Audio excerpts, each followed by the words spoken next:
Hello students, welcome to Galaxy Classes. हम circle पर बात कर रहे थे और हमने सर्कल का फर्स्ट क्लास ख़त्म किया था, जो उसमें बिल्कुल बेसिक बात की गई थी, जैसे कि एरिया और पेरीमीटर की बात की थी हमने। और उसके बाद मैंने आपको बताया था कि बेसिकली तीन तरह की लाइन होती हैं सर्कल के ऊपर। पहली होती है जीवा, कॉर्ड। दूसरी होती है टेंजेंट, स्पर्श रेखा। और तीसरा होता है छेदक रेखा, दैट इज सेकेंड। कल हमने कॉर्ड के बारे में बात किया था और कुल बेसिक प्रॉपर्टी जो होती हैं उनकी, उसके बारे में हमने देखा था। आज उसके आगे स्टार्ट करते हैं हम। जिसने भी कल का क्लास नहीं लिया है तो बेसिक क्लास था, जाके बिल्कुल देखिए आप। आज इसके आगे से स्टार्ट करते हैं और कॉर्ड के साथ में दो तीन रिलेशन बचे हुए हैं, उनको एक साथ देख लेते हैं। बहुत इंपॉर्टेंट रिलेशन है और हर एग्ज़ाम में एक या दो क्वेश्चन तो इससे पूछे ही जाते हैं। तो चलिए समझते हैं उनको, और फिर मैं आपको बेसिक भी बता दूंगा इसका कि इसको हम लोग कैसे डिफाइन कर सकते हैं। पहले हम समझते हैं रिलेशन हैं क्या तीनों। एक साथ मैं तीन सर्कल बना रहा हूँ।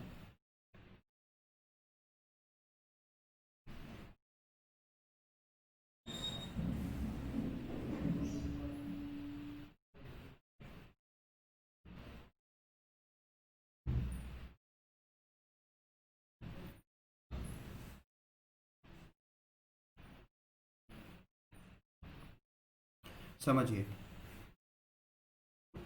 पहले सर्कल में मान लेते हैं दो जीवाएं, दो कॉर्ड हैं। पहली जो कॉर्ड है वो है ए बी, और दूसरी कॉर्ड है सी डी।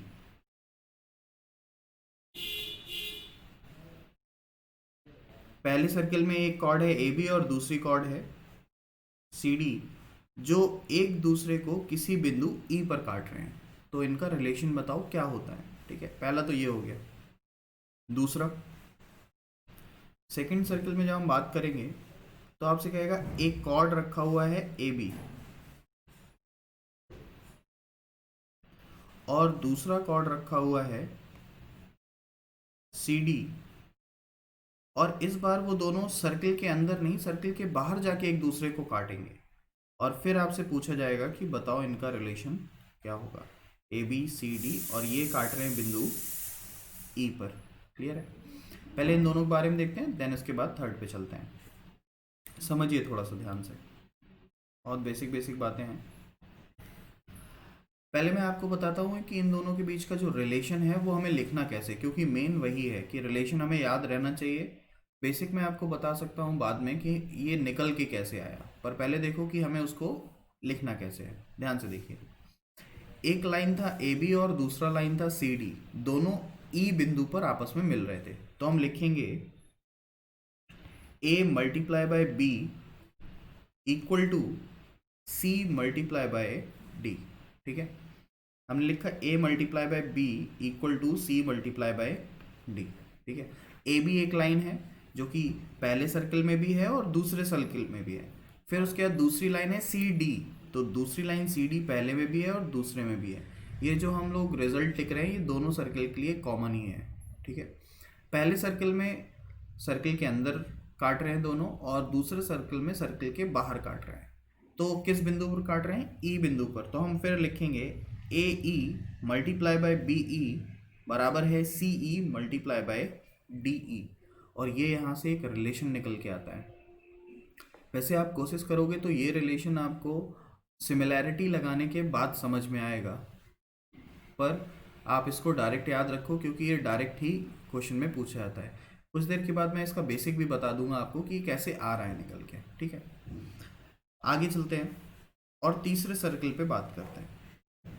तीसरे सर्कल के साथ क्या होता है, एक यहाँ पर जीवा होती है। अब दूसरी जीवा नहीं होती है, दूसरी होती है स्पर्श रेखा, जो कि सर्कल को किसी बिंदु पर स्पर्श करते हुए आगे बढ़ती है। अब हम कहते हैं कि एक जीवा है ए बी और दूसरी स्पर्श रेखा है जो कि पी पॉइंट पर सर्कल को मिल रही है, और ये दोनों आगे बढ़ते हुए बिंदु ई पर एक दूसरे को काट रहे हैं। देन रिलेशन क्या होगा? तो रिलेशन देखो यहाँ पे फिर से बहुत इजी है।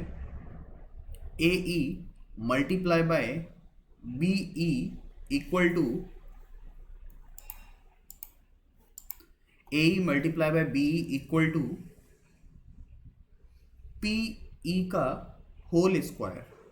ध्यान से देखो, ए से लेके बिंदु ई तक गए हैं, फिर बी से लेके बिंदु ई तक गए हैं, और फिर पी से लेके बिंदु ई तक गए हैं, लेकिन यहां से 2 बार जा चुके हैं, तो इसलिए यहां पर भी पी ई का स्क्वायर करेंगे और ये हो जाएगा आपका सेकंड रिलेशन। ठीक है, अब मैं ये पहला वाला रिलेशन उठाता हूं और इसको प्रूव करने की हम कोशिश करते हैं कि ये रिजल्ट निकल के कैसे आया है। आइए देखते हैं एक बार इसको।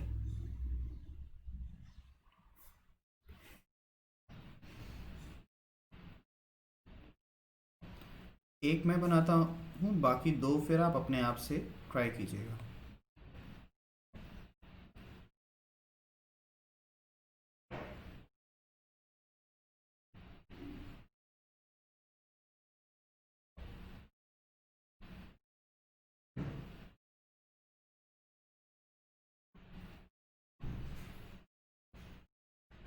थोड़ा सा बड़ा सर्कल बनाते हैं ताकि दिक्कत ना हो।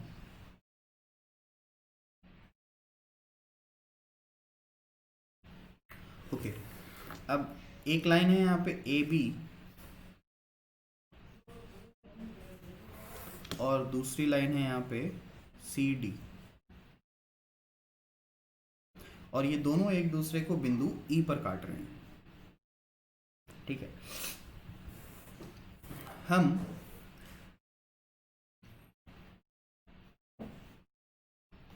ए डी को आपस में डॉट से मिलाएंगे और बी और सी को आपस में डॉट से मिलाएंगे।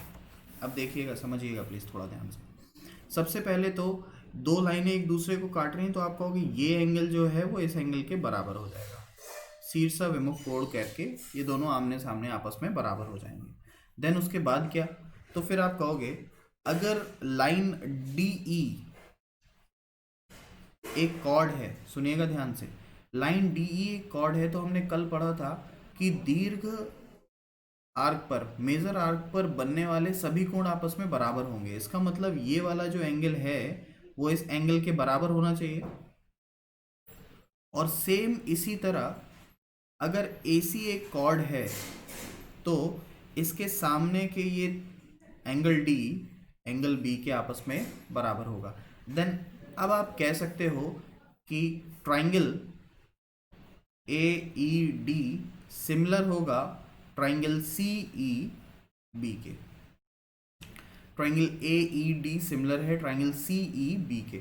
रिलेशन लिखेंगे तो AE अपॉन CE बराबर है ED अपॉन EB बराबर होगा AD अपॉन CB। तो AD और CB को हम हटा देंगे, ये रिलेशन में शामिल नहीं करेंगे, इन दोनों को उठा के रिलेशन बना देंगे। क्रॉस मल्टीप्लाई करेंगे तो आप लिखोगे AE मल्टीप्लाई बाय BE बराबर होगा CE मल्टीप्लाई बाय DE, और ये प्रूफ हो जाएगा कि ऊपर वाला जो रिलेशन हमने डायरेक्ट रखा है वो निकल के कैसे आ रहा है। ये तो बेसिक तरीका था कि हम इसको प्रूफ कैसे कर पाएंगे, पर फिर से याद रखो कि हमें प्रूफ नहीं करना है ना, हमें रिजल्ट याद रखना है कि रिजल्ट कैसे आएगा, आप कैसे डायग्राम को देख के रिजल्ट लिख सकते हो, उसके बारे में बात करनी है। तो वो मैंने आपको यहाँ पे डायरेक्ट बता रखा है कि हमें सिर्फ डायग्राम देख के रिजल्ट कैसे लिखने हैं, है ना। चलिए फिर आगे बढ़ते हैं। ओके, नेक्स्ट क्वेश्चन है, हम नेक्स्ट है हमारे पास यहाँ पे, अभी हमने कॉर्ड खत्म किया है, तो अब हम बात करते हैं टेंजेंट के ऊपर, यानी कि स्पर्श रेखा।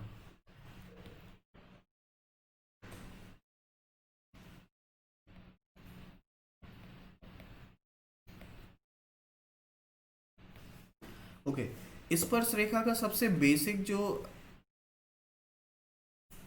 एक रूल है उसके बारे में हम बात करते हैं। किसी भी सर्कल पर अगर कोई स्पर्श रेखा खींची है, किसी भी सर्कल पर अगर कोई स्पर्श रेखा टेंजेंट खींचा हुआ है, तो इसका मतलब वो सर्कल के सेंटर से हमेशा 90 डिग्री का एंगल बना रहा होगा। किसी सर्कल पर कहीं पर भी एक स्पर्श रेखा आप खींच दो, किसी भी पॉइंट पर, कोई फर्क नहीं पड़ता, सर्कल पर कहीं पर भी आप एक स्पर्श रेखा खींच दो और वो स्पर्श रेखा हमेशा सर्कल के सेंटर से, वो स्पर्श रेखा हमेशा सर्कल के सेंटर से 90 डिग्री का एंगल बना रहा होगा। ये हमेशा होता है। ये सर्कल की बेसिक प्रॉपर्टी है, सॉरी स्पर्श रेखा यानी कि टेंजेंट की बेसिक प्रॉपर्टी। किसी सर्कल के चारों तरफ आप कहीं पर भी एक स्पर्श रेखा खींचोगे तो वो सेंटर के साथ 90 डिग्री का एंगल बना रहा होगा। थोड़ा सा आगे बढ़ते हैं।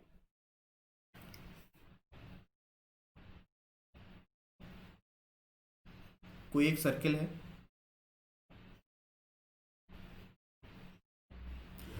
बाहर कोई बिंदु P रखा हुआ है, मान लेते हैं यहां पर कोई बिंदु P रखा हुआ है, ठीक है।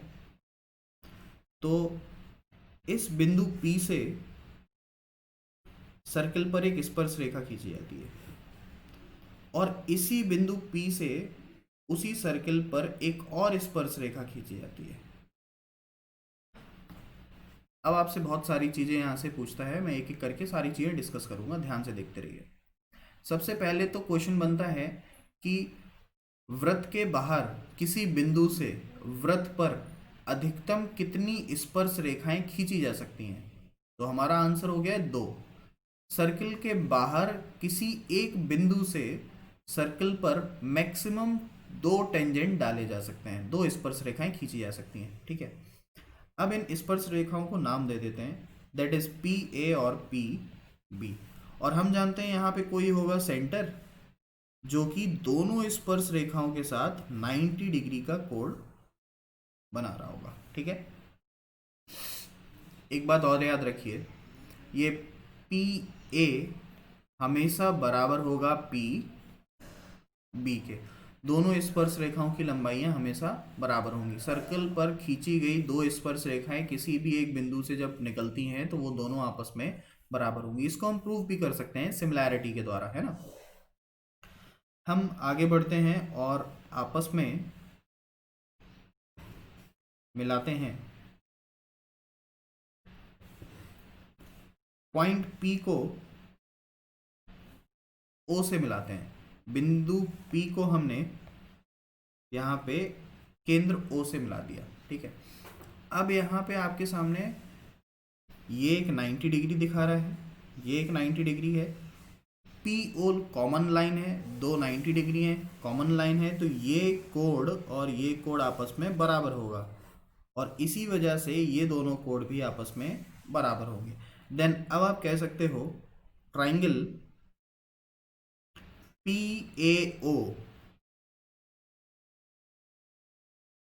सर्वांगसम होगा ट्राइंगल PBO के। ये दोनों ट्राइंगल आपस में सर्वांगसम होंगे, ऊपर नीचे वाले ट्राइंगल, ठीक है। ध्यान से देखते रहिएगा, बहुत सारी चीजें हैं इसमें। अगर हमने बिंदु A और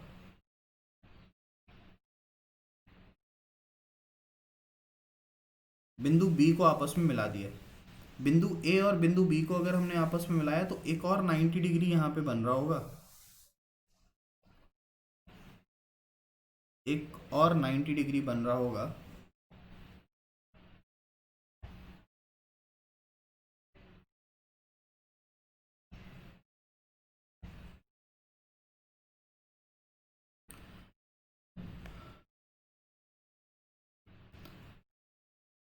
ध्यान से देखिएगा, इसको थोड़ा सा जूम करके दिखाता हूं ताकि क्लियर हो ये बात।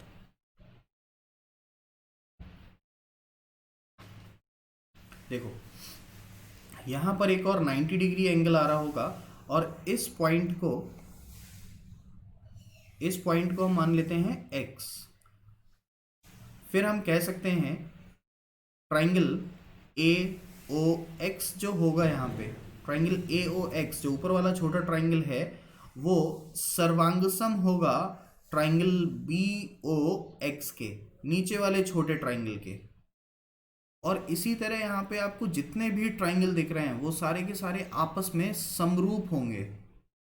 मतलब आप ऐसे कह सकते हो, सर्वांगसम तो हमने बहुत सारे ट्राइंगल आपस में प्रूव कर दिए कि कौन कौन सा ट्राइंगल किसके सर्वांगसम होगा, पर ये जितने भी सारे आपको ट्राइंगल यहाँ पे दिख रहे हैं वो सारे के सारे आपस में सिमिलर भी होंगे, समरूप भी होंगे। देखो मैं आपको बताता हूँ कैसे समरूप होंगे।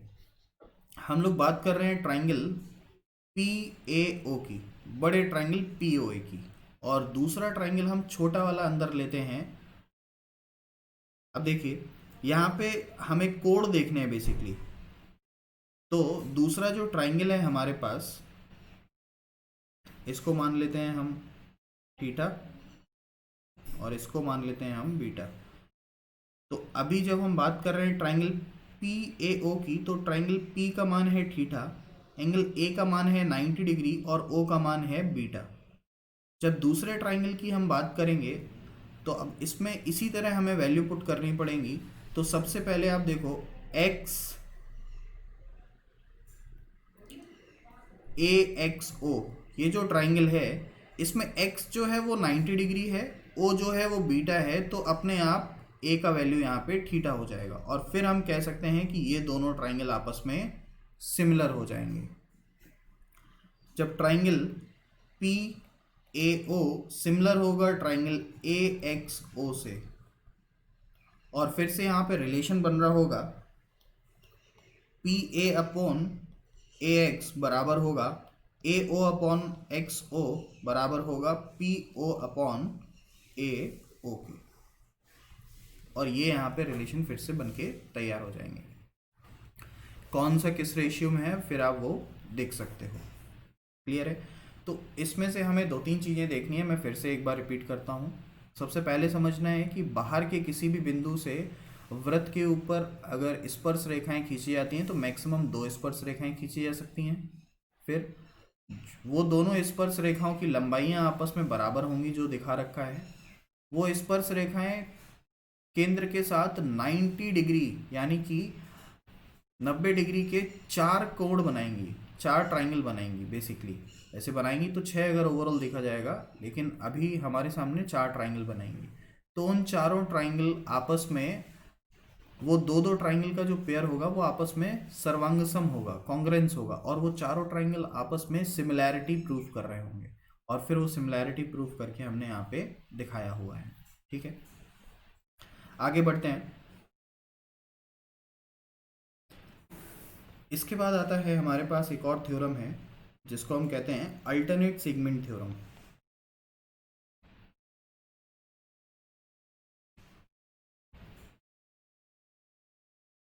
हिंदी में इसको लिख सकते हैं हम एकांतर खंड प्रमेय। देखो इसमें क्या होता है।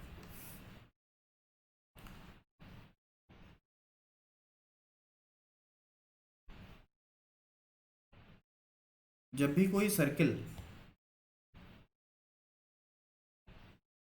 पर एक स्पर्श रेखा खींची गई होती है,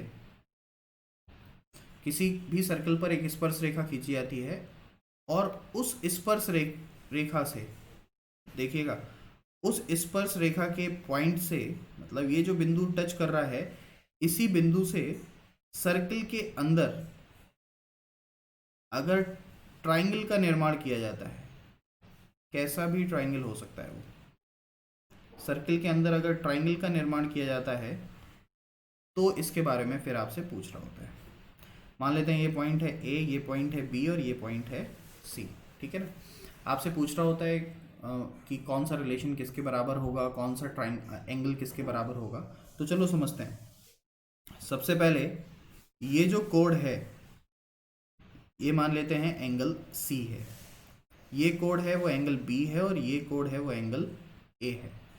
अब हमें ये समझना है कि यहाँ पर एंगल बी जो होता है, आप ऐसे भी कह सकते हैं त्रिभुज के तीनों कोणों का योग जो होता है वो होता है 180, 180, और इसी तरह एक लाइन पर बनने वाले तीनों कोणों का योग भी होता है 180। ये सी है होगा, ये बी होगा और ये ए होगा। तो अगर ये 180 हो रहा है तो इसका मतलब ये तीनों ट्राइंगल का सम ही आ रहा होगा, तीनों एंगल का सम आ रहा होगा। याद ये रखना है कि ए जो बी जो है वो इस तरफ आएगा,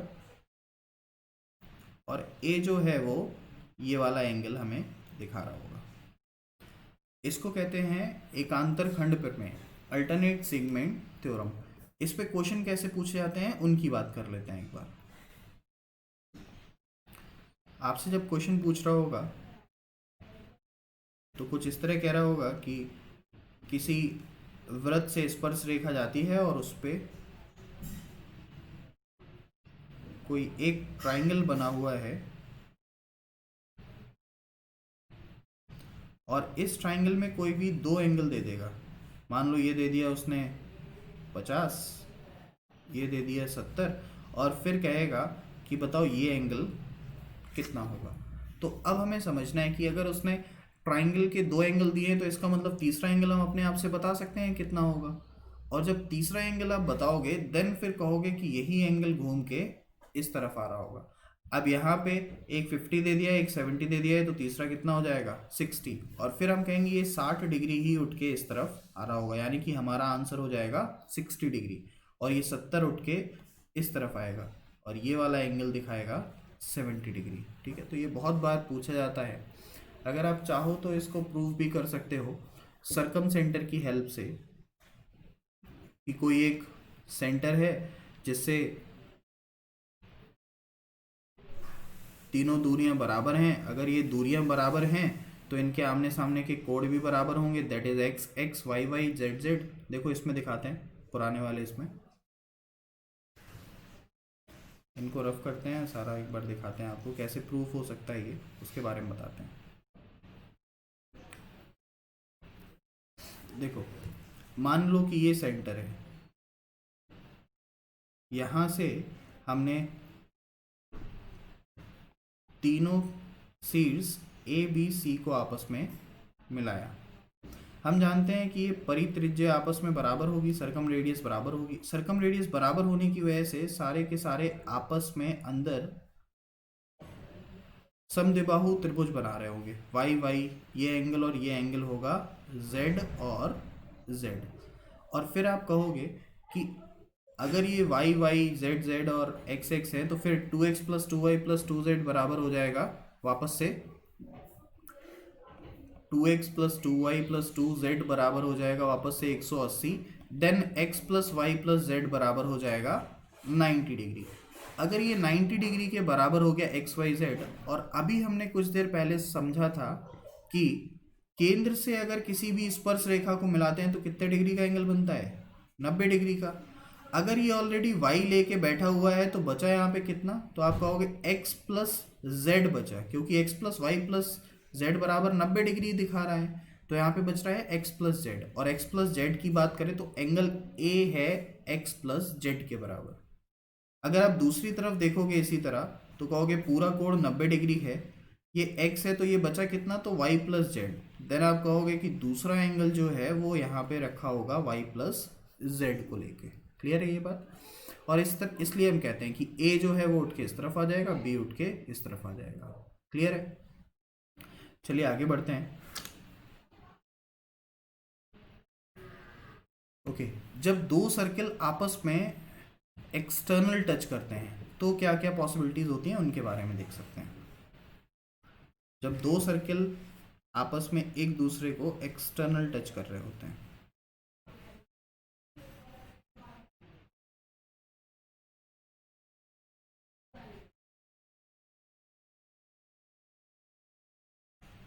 जब दो सर्किल आपस में एक दूसरे को एक्सटर्नल टच करेंगे तो देखो क्या क्या हो सकता है।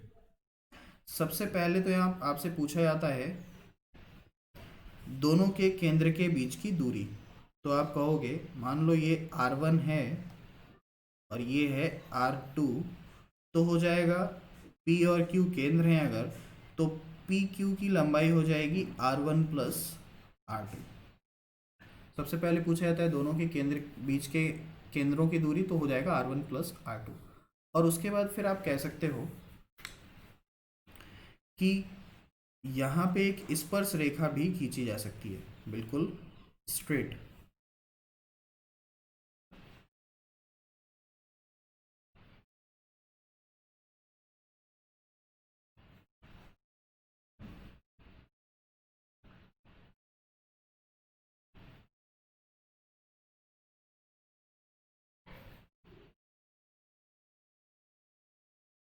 ये एक स्पर्श रेखा हमने खींची है, देखते रहिएगा प्लीज। और अगर इन दोनों सर्कल के ऊपर एक स्पर्श रेखा खींच दी जाए कुछ इस तरह से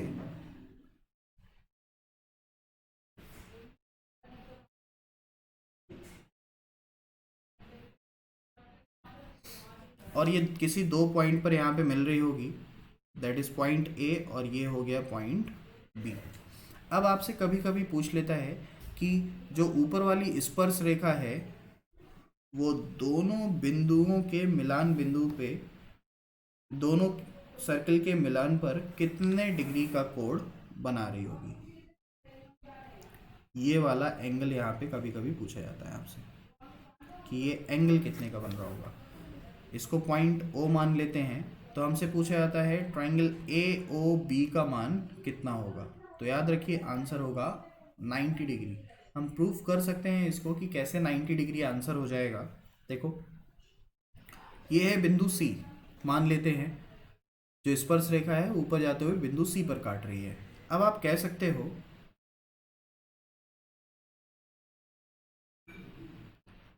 सकते हो कि बिंदु सी सर्कल के बाहर रखा हुआ कोई बिंदु है जिससे सर्कल के ऊपर दोनों स्पर्श रेखाओं की लंबाइयां आपस में बराबर होंगी, यानी कि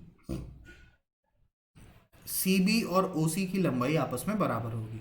अगर CB और OC की लंबाई आपस में बराबर है तो हम कहेंगे ये x होगा तो ये भी कितना होगा x, क्योंकि दोनों की लंबाई बराबर है तो आमने सामने के कोण बराबर होंगे। इसी तरह से AC लंबाई जो है वो OC के बराबर होगी, तो हम कहेंगे y जो है यहाँ पे बनेगा तो दूसरा भी y बनेगा। और फिर हम कहेंगे ट्राइंगल AOB में 2x प्लस 2y बराबर रिप्रेजेंट कर रहा है 180, तो x प्लस वाई बराबर रिप्रेजेंट करेगा कितना 90। और आप ध्यान से देखोगे तो ये ट्राइंगल जो है वो x प्लस वाई को ही रिप्रेजेंट कर रहा है, तो हमारा ये एंगल हो जाएगा 90 डिग्री। ये हो जाएगा प्रूफ, ठीक है। तो यहाँ से दो चीज़ें समझनी है हमें। सबसे पहले कहेगा आपको एक्सटर्नल दो सर्किल अगर टच कर रहे हैं आपस में तो उनके केंद्र के बीच की दूरी, तो दोनों रेडियस का सम x1 plus R1 plus R2। दूसरा कहेगा कि अगर वो दोनों ट्राइंगल टच कर रहे हैं और ऊपर एक टेंजेंट डाला जाता है तो वो टेंजेंट दोनों बिंदु जहाँ पे दोनों सर्कल जहाँ मिल रहे हैं वहाँ से उसका एंगल कितना होगा। देन हमारा दूसरा आंसर होगा 90 डिग्री। इससे हमें दो आंसर्स देखने हैं, ठीक है। चलिए आज की क्लास यहाँ ख़त्म करते हैं और कल हम टू सर्कल के ऊपर और भी बहुत सारी बातें कर रहे होंगे, क्योंकि टू सर्कल अपने आप में थोड़ा सा बड़ा चैप्टर है। तो कल हम पूरी तरह टू सर्कल देख रहे होंगे और फिर परसों से हम सीट डिस्कशन का स्टार्ट करेंगे।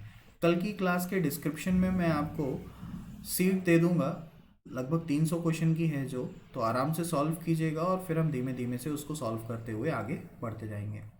हम ऐसा भी कर सकते हैं कि तुरंत तो आपसे सीट सॉल्व होगी नहीं, तो उसको सॉल्व करने के लिए हम 2-3 दिन आपको टाइम दे दें और जब तक जो अर्थमेटिक का हम पहले पढ़ चुके हैं जैसे percentage, profit loss, CI SI वगैरह, उसका सीट डिस्कशन हम इनके बीच में कल कर सकते हैं ना।